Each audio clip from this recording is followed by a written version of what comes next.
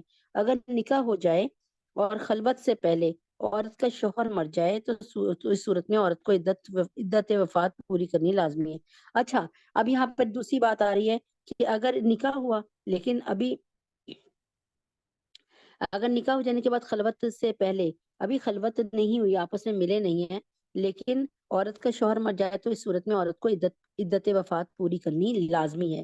یہاں پر ایک اور صورت حال سمجھ آ گئی کہ زید کا ہندا سے نکاح ہوا لیکن ابھی ان کو آپس میں ملنا نہیں نصیب ہوا کہ اس کو یہ نکاح منکوحہ تو ہے، تو ابھی جو ہے لیکن ابھی ان کے ملاپ نہیں، جسمانی ملاپ نہیں ہوا، لیکن شوہر کا انتقال ہو گیا تو اس کو عدت 4 مہینے 10 دن کی لازمی ہے کرنی اور اسے 4 ماہ 10 دن کی عدت گزارنی واجب ہے، اس کے بعد دوسرا نکاح جائز ہو سکتا ہے۔ یہاں آیت میں عورت پر کسی عدت کے واجب نہ ہونے کا جو حکم ہے وہ اس صورت میں ہے کہ ابھی عورت کی رخصتی ہی نہیں ہوئی اور طلاق مرد نے دے دی، اگر رخصتی کے بعد یعنی میاں بیوی میں خلوت کے بعد طلاق دی تو اس صورت میں پورے 3 حیض ختم ہونے تک عدت گزارنا لازمی ہے، یعنی اگر میاں بیوی آپس میں شادی ہوئی، ملے 5-6 دن ملتے رہے، لیکن اس کے بعد کیا ہوا کہ آپس میں نہیں بنی، کسی وجہ سے طلاق دینی پڑ گئی، تو پھر کیا ہے، پھر تین تین مہینے یعنی 3 قرو، 3 حیض اس نے خاوند کے گھر میں گزارنے ہیں۔ یہ اس صورت میں کہ دونوں میں آپس میں کوئی بات چیت نہ ہو اور دونوں الگ تھلگ ہو جائیں، اور پھر ظاہر ہے وہ اپنی عدت پوری کرے۔ اور اگر عورت حاملہ ہو، اچھا اب عورت حاملہ تھی، مرد نے اس کو طلاق دے دی، اور اب اس کے بچہ اسی دن پیدا ہو جاتا ہے، تو پھر اب کیا ہوا، تو اس کی وضائع حمل جو ہے، اس کی عدت جو ہے، وضائع حمل تھی، بچہ پیدا ہو گیا، اب اس کی عدت ختم ہو گئی۔ اگر اس کی عدت 9 مہینے بعد ختم ہوگی، بچہ ابھی پیدا ہوا، پہلا مہینہ ہے، ہونے والا ہے، تو اس کو 9 مہینے تک ہی عدت میں گزارنی پڑے گی۔ اسلام کا اصول ہے، تاکہ جس کا بچہ ہے اسی کے سر منڈا جائے۔ اور اگر عورت حاملہ ہو، اس حالت میں طلاق مل گئی، تو بچہ پیدا ہونے تک عدت کا زمانہ رہے گا۔ اگر طلاق ملنے کے بعد تھوڑی ہی دیر میں بچہ پیدا ہو گیا، تو عدت ختم ہو گئی۔ آج ایک عورت کو، ہندا کو طلاق ہوئی، 15 دن بعد اس کے بچہ پیدا ہو گیا، تو بس عدت ختم ہو گئی۔ تو ایک حکم عام جس میں سارے مسلمان شامل ہیں، یہ ہوا کہ اگر رخصتی سے قبل ہی طلاق دی گئی، تو عورت پر کوئی عدت لازم نہیں۔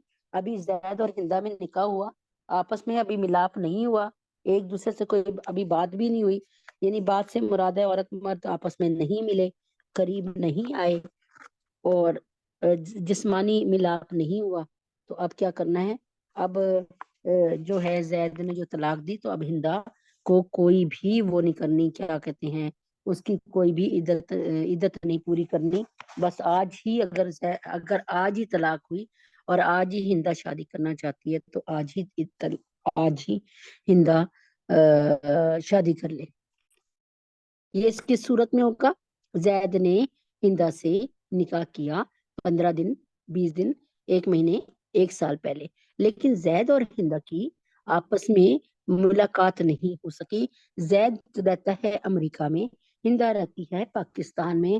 اب انہوں نے نکاح، لیکن 1 سال بعد زید نے آنا تھا، اب زید نہیں آ سکا، لیکن اس کو وہاں کوئی اور پسند آ گئی، تو ہندا کو طلاق دے دیتا ہے۔ اب ہندا سے زید کی ملاقات بالکل نہیں ہوئی تھی، اس وجہ سے ہندا کو جب طلاق ہوئی، تو وہ اسی 5 منٹ میں، 10 منٹ میں، یا اسی دن، اسی سال، اسی مہینے، اسی دن، یعنی وہ نیا نکاح کر سکتی ہے، اس پر کوئی عدت نہیں ہے۔ ہاں، زید نے ہندا کو طلاق دی، اور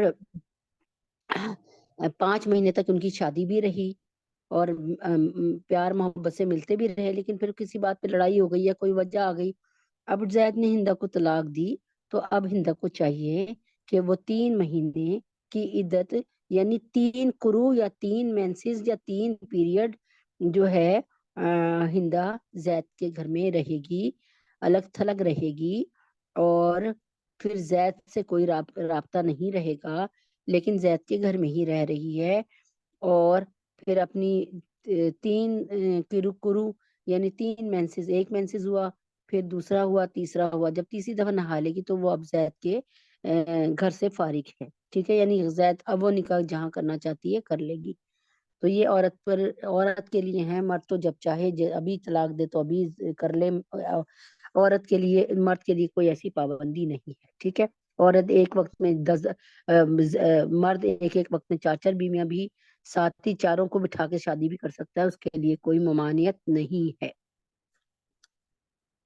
تو یہ اللہ تبارک تعالیٰ کے قانون ہے، اس پر جلنا کڑنا نہیں چاہیے، اور ان کو برا نہیں سمجھنا چاہیے۔ اللہ کی قسم، اللہ تعالیٰ بہتر سوچ رکھتے ہیں میرے اور آپ سے۔ میرے تو عقل کا خانہ جو ہے نا، وہ تو فارغ ہے، مجھ میں تو اتنی سوچنے سمجھنے کی صلاحیت نہیں ہے، لیکن اللہ تبارک تعالیٰ نے جو ہمیں عقل دی ہے الحمدللہ، اور جو شریعت دی ہے، اس کو سمجھ تو سکتے ہیں نا۔ اپنی تو عقل سے کوئی فیصلے نہیں نا، لیکن جب ہم شریعت محمدی پہ چلیں گے، ہم اپنی اللہ کی باتوں کو سامنے رکھیں گے، تو انشاءاللہ کبھی مار نہیں کھائیں گے، فائدہ ہی فائدہ ہوگا، بظاہر لگے گا کہ مار کھا رہے ہیں۔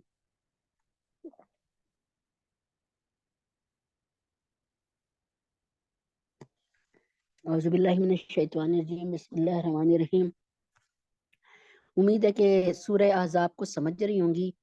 سورہ احزاب میں آپ کو پتہ ہے، سورہ احزاب کا شان نزول یا شان نزول کہہ لیں یا وجوہ نزول کہہ لیں، تو سورہ عذاب کی وجہ نزول یعنی اس کو نازل کرنے کی کیا وجہ تھی، اس میں بہت عرصہ ہو گیا میں نے نہیں دہرایا تھا، 5 منٹ ہیں صرف دہرا لیتی ہوں، 5 منٹ سے بھی کم ہے کیونکہ ٹائم بہت تیزی سے پیچھے آ رہا ہے۔ وہ یہ ہے کہ سب سے پہلے سن لیں، میں اس کو یوں نہیں کر رہی کہ ترتیب سے بتاؤں، میں اس میں سے آپ کو بتا رہی ہوں۔ سورہ عذاب میں عذاب لشکر کو کہتے ہیں، اس کو جنگ خندق بھی کہا جاتا ہے، جنگ عذاب کو، غزوہ عذاب کو غزوہ خندق بھی کہا جاتا ہے۔ اور سورہ عذاب میں کو نازل کرنے کی وجہ سن لیں۔ نبی پاک صلی اللہ علیہ وسلم کی پیاری بیوی اماں، ہماری اماں، میری اماں اور آپ کی اماں ختیجہ رضی اللہ تعالیٰ عنہ کے پیارے بھتیجے بھائی کے بیٹے نے ایک غلام زید بن حارثہ خرید کے حضرت محمد انہوں نے اپنی پیاری پھپھو جان حضرت اماں ختیجہ رضی اللہ تعالیٰ عنہ کی خدمت میں پیش کیا۔ آپ نے اس کو حضرت محمد صلی اللہ علیہ وسلم کو ہبا کر دیا، یعنی بس حضرت محمد صلی اللہ علیہ وسلم کو آل ان آل دے دیا، پورا کے پورا، ٹھیک ہے۔ تو نبی پاک صلی اللہ علیہ وسلم کی خدمت میں وہ جب بچہ رہا تو بڑا خوش تھا، لیکن اس کے باپ اس کے لیے بڑے ہی پریشان تھا، ڈھونڈتا پھرتا تھا، کیونکہ اس کو نا قافلے والوں نے لوٹا تھا، قافلے کو ڈاکوؤں نے لوٹا اور پھر اس کو بھی پکڑ لیا، اور پھر وہاں پہ جا کے منڈی میں بیچ دیتے تھے نا عورتوں کو، بچوں کو، اس طرح۔ تو منڈی سے عکاس کے میلے سے حضرت حکیم بن حزام نے خریدا اور اپنی اپنی پھپھو جان کو ہدیہ کر دیا، اور پھپھو جان نے ہبا کر دیا کس کو؟ حضرت محمد صلی اللہ علیہ وسلم کو۔ حضرت محمد صلی اللہ علیہ وسلم کے پاس وہ رہتے تھے، لیکن ان کے والد صاحب بہت پریشان تھے اپنے بیٹے کو ڈھونڈنے کے لیے، اور بڑے شعر بھی پڑھتے تھے کہ میرا اونٹ تھک جائے گا، مر جائے گا تو کوئی بات نہیں، سورج جب تک طلوع رہے گا میں اپنے بیٹے کو ڈھونڈتا رہوں گا۔ کسی نے بتایا کہ حج کے موقع پہ ہم نے زید بن حارثہ کو دیکھا ہے، تو چنانچہ وہ فدیے کی رقم لے کے آپ جناب صلی اللہ علیہ وسلم کے پاس پہنچے، اور آپ جناب صلی اللہ علیہ وسلم نے فرمایا کہ آپ جناب صلی اللہ علیہ وسلم سے فرمایا کہ میں زید کا ابو ہوں، یہ زید کا چچا ہے، آپ زید کو بھیج دیں زید، اور یہ فدیہ لے لیں، یعنی جو آپ نے دے کر خریدا ہے نا پیسے وہ ہم سے لے لیں۔ اللہ کے نبی نے فرمایا مجھے فدیے کی کوئی ضرورت نہیں، میں زید کو بلاتا ہوں، زید اگر جانا چاہے تو چلا جائے۔ زید رضی اللہ تعالیٰ عنہ آئے، انہوں نے دیکھ کر کہا، ان کا پہچانتے ہو یہ کون ہے؟ انہوں نے کہا جی باپ ہے میرا۔ ان کا یہ کون ہے؟ ان کا چچا ہے میرا۔ ان کا جانا چاہو گے؟ فرمایا نہیں میں نہیں جاؤں گا۔ وہ ابا غصے میں بولے کہ تو غلامی پر، تو آزادی پر غلامی کو فوقیت دیتا ہے، یعنی تجھے کیسی، یہ تو غلامی کی زندگی ہے، تو اس غلامی کی زندگی کو پسند کرتا ہے؟ تو فرمایا ہاں ابا، میں غلامی، میں نے ان کا تجربہ کر لیا ہے، یہ جو ہے نا نبی پاک صلی اللہ علیہ وسلم یہ بہترین انسان ہے، اور میں انہی کے پاس رہوں گا، یعنی میں انہی کے ساتھ جیوں گا، میں انہی کے ساتھ مروں گا۔ تو مطلب ایک میں آپ کو سمجھانے کو کہہ رہی ہوں اضافی ورڈ سے۔ تو اس کے بعد فرمایا میں نے نہیں جانا۔ تو جب انہوں نے دیکھا کہ یہ بڑا خوش ہے اور نہ جا کر بھی بڑا خوش ہے، تو ان کا اچھا پھر ہمیشہ اللہ تعالیٰ تمہیں آباد رکھے، سلامت رکھے۔ خوشی خوشی ابا بھی چلے گئے، خوشی خوشی چچا بھی چلے گئے۔ اب نبی پاک صلی اللہ علیہ وسلم کو